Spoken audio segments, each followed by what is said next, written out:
je passe la parole et il va s'agir de l'histoire du festival Par le Monde.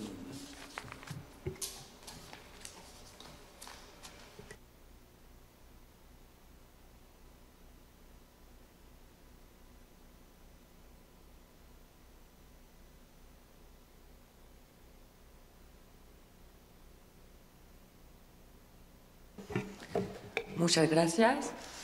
Voy a empezar en español nada más porque me da gusto tener la oportunidad de hablar con mi acento mexicano, porque en México me enamoré mucho de un pueblo, de una cultura y de unas personas que me enseñaron muchas cosas y gracias a ellas pues estoy aquí con ustedes para hablar de un festival pluricultural de creaciones que se hizo en una institución pública al noreste de Francia que se llama Montbéliard, o sea, el lugar se llama Montbéliard y el teatro se llama MA. Y les voy a enseñar todo lo que hicimos con esos alumnos migrantes o alófonos autóctonos. Je vais continuer en français, mais les diapositives seront en espagnol et j'ai mis quelques QR codes pour que vous puissiez vous connecter en direct sur les liens des sites internet, etc. J'ai quand même la chance, je me rends compte dans ce panel, de pouvoir justement être assez libre d'un certain nombre de contraintes politiques ou institutionnelles, puisque je ne vais pas vous faire une présentation de recherche. Et après l'exploration des tensions et des frottements et des conflits et peut-être d'un certain malaise qu'on pourrait avoir en France sur ces questions de reconnaissance des droits, des langues et des humains, moi je parle depuis un espace très libre qui justement aime les tensions, les conflits, les frottements, c'est l'espace de la création artistique. Donc je me trouve assez chanceuse et assez libre. J'espère que ça va être clair. Alors Par le Monde est né sur un territoire frontalier qui est la Franche-Comté. Moi je suis née à Montbéliard. Une zone qui a également vu naître un certain nombre de véhicules, les véhicules Peugeot avec vous savez, l'usine Peugeot à Sochaux, qui dans les années 70 accueillait plus de 40 000 ouvriers, des ouvriers qui venaient du monde entier, et particulièrement du Maghreb, de l'Italie, de la Pologne, du Portugal, etc., etc. Donc je suis née dans un territoire plurilingue qui s'ignore complètement, c'est-à-dire que voilà, ces langues n'existaient pas, y compris pour moi, lorsque j'étais élève. Et en 2015, bien sûr, les crises mondiales et notamment le conflit syrien a fait réarriver un certain nombre d'enfants, d'adolescents, de familles. Et moi, je suis à l'époque coordinatrice à plusieurs, on est deux, hein, du CASNAF de l'Académie de Besançon. Et en même temps, je suis professeur relais dans une scène nationale, la scène nationale que je viens de citer, qui s'appelle MA à Montbéliard. Et on se dit, mais pourquoi on ne pourrait pas créer quelque chose avec ces nouveaux élèves, cette nouvelle population qui arrive à Montbéliard, qui est quand même une ville petite, hein, environ 25 000 habitants, et la programmation artistique de la scène nationale qui est volontairement plurielle, pluridisciplinaire et souvent en langue originale. Donc on se dit, ben voilà, on va valoriser les langues des habitants et non pas leur qualité d'exilés ou d'immigrés ou d'émigrés. On pourrait discuter de ce mot migrant. Hein. On va faire un pari, on va parier que ces langues différentes vont être un moteur de création artistique et de rencontre. Et on va travailler en coopération avec plusieurs institutions, notamment l'école, les associations locales, les tutelles locales et puis l'institution culturelle. Donc le but, c'est pas de valoriser la diversité, c'est de valoriser ce qu'on va avoir de commun. C'est-à-dire le parler-monde, et l'idée de parle-monde, c'était quand même, par paronomase, de faire écho au Parlement, c'est-à-dire avoir voix au chapitre, vous voyez, politiquement également dans l'espace public. Donc ce parler-monde, qu'est-ce que c'est? C'est explorer ce qu'on a en commun, et pour le dire rapidement, ce serait la capacité de dire ou de se dire, la capacité de voir ou de se voir, et la capacité de s'écouter ou d'écouter, tout ça sur un même territoire qui est, en l'occurrence, Montbéliard. Donc les principes, vous l'avez compris, c'est d'associer des institutions éducatives différentes dans le processus d'inclusion des nouveaux élèves, de donner une visibilité au répertoire linguistique de ces participants, qui souvent, si vous leur demandez, je vais vous les montrer hein, dans 2 minutes, mais quand on commence par accueillir un adolescent, qu'on lui demande quelle langue il parle, il va peut-être nous répondre, mais certainement pas nous répondre la totalité des langues qu'il parle ou qu'il a admis, parce que les langues, elles se valorisent aussi, ou elles se conscientisent aussi en fonction d'un certain contexte. Par exemple, qui tu es toi pour me demander quelle langue je parle, ça va te servir à quoi? souvent on va me le demander. Et dans la création artistique, ce sont des choses qui émergent, elles étaient déjà là, mais au bout d'un moment, on a envie de sortir ce qu'on a dans sa poche. Donc donner visibilité à ces répertoires et aussi donner visibilité au répertoire des artistes, qui sont pour la plupart allophones également, et réveiller le public d'une certaine façon qui a peut-être oublié qu'il était lui-même plurilingue ou qui vient d'une famille, etc., etc. Donc comment est-ce qu'on crée à partir des diversités linguistiques, mais aussi identitaires et culturelles, des œuvres originales, c'est-à-dire que les élèves qui ont participé, ou les participants qui ne sont pas tous des élèves par le monde, ont écrit, joué, mis en scène, travaillé, enfin on n'a pas adapté d'œuvres pour eux. Ce sont eux qui ont fait naître les œuvres collectivement aux côtés des artistes. Et participer aussi dans l'espace public à conscientiser que tout est en mouvement et que tout est dynamique et que finalement on a tous une grosse part de pluralité en nous. Donc l'idée c'est de montrer tout cela. Ça devait être un one shot, on devait en faire qu'un. Finalement on a décidé de le faire tous les 2 ans et on ne s'arrêtera peut-être plus, enfin j'espère. C'est un festival gratuit qui se situe au centre-ville et qui a une durée variable. Ça dépend des années, ça dépend des budgets, ça dépend de beaucoup de choses, de la météo. Parfois, il neige à Montbéliard au mois de mai, de 3 à 5 jours. Je vous ai mis un petit QR code qui, si vous le flashez, vous emmènera directement sur le site compagnon du festival Par le Monde et qui résume en gros de quoi on parle. On parle de résidences d'artistes, des résidences qui se tiennent à partir, c'est entre 60 et 100 heures d'intervention artistique. Alors quand on est dans les milieux scolaires, c'est beaucoup. Interrompre les programmes, les curriculums, les enjeux de la scolarité à raison de 60 à 100 heures, c'est quand même... voilà, il faut s'engager dans la question artistique. Ce sont des créations authentiquement participatives, je vous l'ai dit, un festival en biennale, et c'est aussi mon sujet de recherche en sciences du langage. Je vous ai mis aussi en bas sur la table des petits carnets qui racontent un petit peu l'histoire de ce festival. Pour l'instant, dans les 3 premières éditions, on a fait intervenir 20 artistes européens, dont vous voyez les bouilles. Donc nous avons des réalisateurs de cinéma, des danseurs, des chorégraphes, des plasticiens, des auteurs, des créateurs radio et des graphistes. Et un poète. Et voilà, donc pour l'instant, il y a eu 20 œuvres, 350 participants répartis dans 15 écoles, collèges ou lycées de Montbéliard ou du territoire. Donc, les œuvres de Par le Monde, je vous l'ai dit, sont réalisées par des élèves allophones. Et qu'est-ce que c'est qu'un élève allophone? C'est toujours intéressant de le rappeler. Pour reprendre une définition que ma directrice de thèse utilise, un allophone, c'est un enfant qui est entré dans le langage par une autre langue que la langue majoritairement parlée dans le pays dans lequel il vit. Donc quand on considère cette question, d'un seul coup, il nous apparaît très rapidement que beaucoup d'élèves sont allophones. Et ils ne sont pas tous étrangers, ils ne sont pas tous exilés, mais à la maison, il s'avère qu'on ne parle pas forcément toujours la langue de l'espace social, et encore moins, je dirais, la langue de l'école.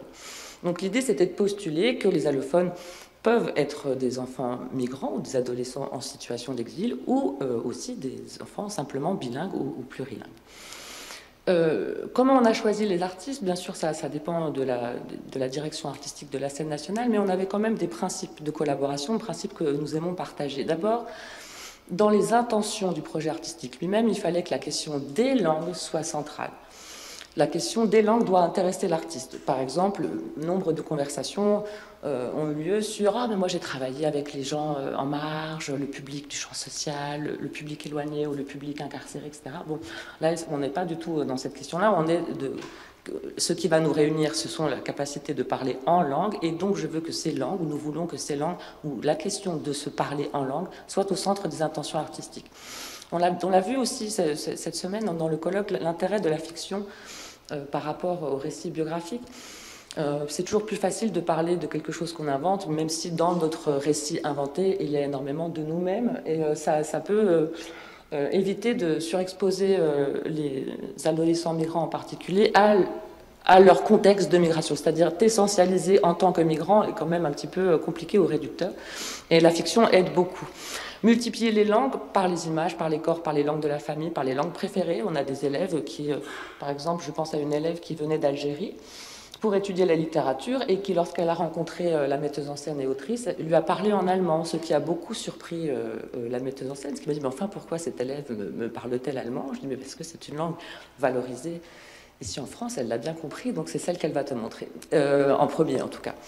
Quelles sont les langues préférées, dans quel contexte on en fait l'expérience et on les utilise, et bien sûr multiplier les situations de création. Et la dernière chose très importante quand on se lance dans ce type de projet, c'est d'aimer, voire d'adorer les choses imprévues, parce que la création artistique est totalement à rebours du geste professoral qui consiste à prévoir, anticiper et parfois minuter les séquences de production. Alors je vous montre ce qui a été produit. Alors bien sûr des pièces de théâtre comme celle-ci qui s'appelle Un banquet et qui a gagné le prix, je cite, de l'audace et de la diversité artistique en 2019. Celle-là c'est ma préférée, ça s'appelle Sauver les mots, ça a été écrit avec des élèves du PE2A de collège aux côtés d'un artiste metteur en scène de Valence en Espagne qui s'appelle Jorge Pico et qui racontait sur la base d'un album jeunesse, voilà, on est dans un pays, on est dans une ville, il y a une usine, on doit vendre les mots, c'est-à-dire que si tu veux pouvoir les parler, tu dois les acheter et les manger.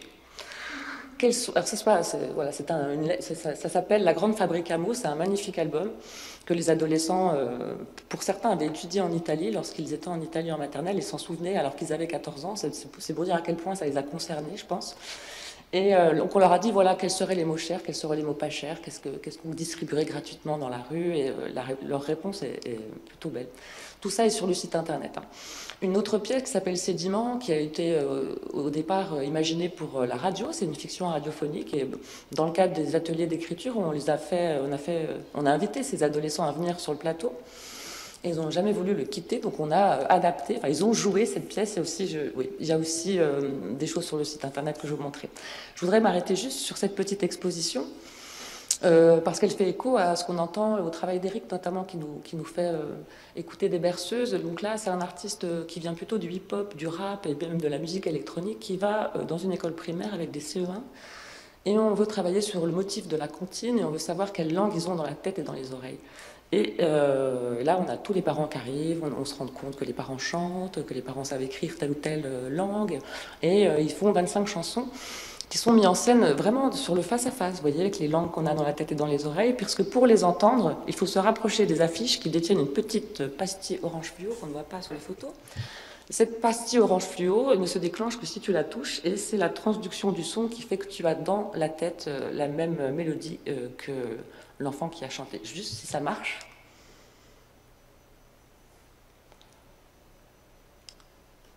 Ça marche pas. Normalement, il y a du son là, qu'on avait répété. Por si acaso me escuchan allá. Non, bon, c'est pas grave, je vous les ferai écouter dans les couloirs si vous voulez. Une autre exposition qui, de la même manière, parle. Ça, c'est des adolescents aussi en UPE2A qui ont travaillé sur la porte, et quand la porte s'ouvre, vous avez un petit dispositif sonore qui vous parle. Donc, soit vous passez à côté, soit vous passez au milieu, et dans les deux cas, si parce que tengo. A ver. Normalement, là, il y a quelque chose qui chante. Non, ça marche pas. Bon, c'est pas grave. Chaque fois qu'on répète, ça marche jamais, mais c'est pas un problème. Une autre exposition que je voudrais vous montrer, c'est une exposition humoristique avec un artiste qui s'appelle Sébastien Fayard et qui a, dans son propre travail, joué sur la mise en scène d'expressions prises au pied de la lettre. Alors, vous imaginez qu'avec une classe de CM2 dite ordinaire, qui est composée de 24 élèves et donc de 22 langues, puisque voilà, c'est aussi une situation ordinaire, les élèves de CM2 ont beaucoup aimé se prêter au jeu, et je vous en montre deux en particulier, qui est la première qui a été signée par Eba, qui, elle, était la seule élève récemment arrivée dans la classe. Qu'est-ce que ça? Ça marche? Non. Non. Pas grave. On revient sur Eba. Voilà. Qui venait juste d'arriver d'Italie, et comme elle a choisi d'illustrer l'expression mettre les points sur les i, comme ça on voit bien ce que ça veut dire. Et la deuxième, qui est Abnora, qui est albanaise, et qui souvent, quand elle utilise sa langue maternelle dans la cour, se voit être accusée de dire des choses méchantes ou qu'on ne comprend pas. Vous savez, le plurilinguisme pose toujours cette question de doit-on comprendre toutes les langues des élèves que nous avons en face de nous. Et donc elle a choisi subtilement de mettre en scène la phrase raconter des salades. Voilà. Les enfants de 10 ans, 11 ans posent ça là, et puis nous, on chemine avec l'interprétation des œuvres. C'est bien tout le chemin de l'art. Donc voilà, il y a d'autres projets que je voulais vous montrer, mais très rapidement, je vais passer dessus. pour vous inviter à écouter des podcasts, puisque la scène nationale de Montbéliard-Ma développe une radio, et que dans cette activité de radio, on a beaucoup, enfin on crée, on finance beaucoup de projets radiophoniques qui donc peuvent voyager dans les smartphones et qui font entendre ces voix et ces cultures. Vous avez aussi une page Vimeo où vous avez toutes les traces des créations. Hop. Juste, à quoi ça sert de collaborer avec des artistes et de faire des expériences en commun? D'abord, on l'a dit plusieurs fois dans ce colloque, ça favorise la rencontre des imaginaires, et non pas seulement des gens, mais aussi des imaginaires. Ça multiplie les outils de médiation pour relativiser, je cite encore ma directrice de thèse, les formules culturelles de chacun.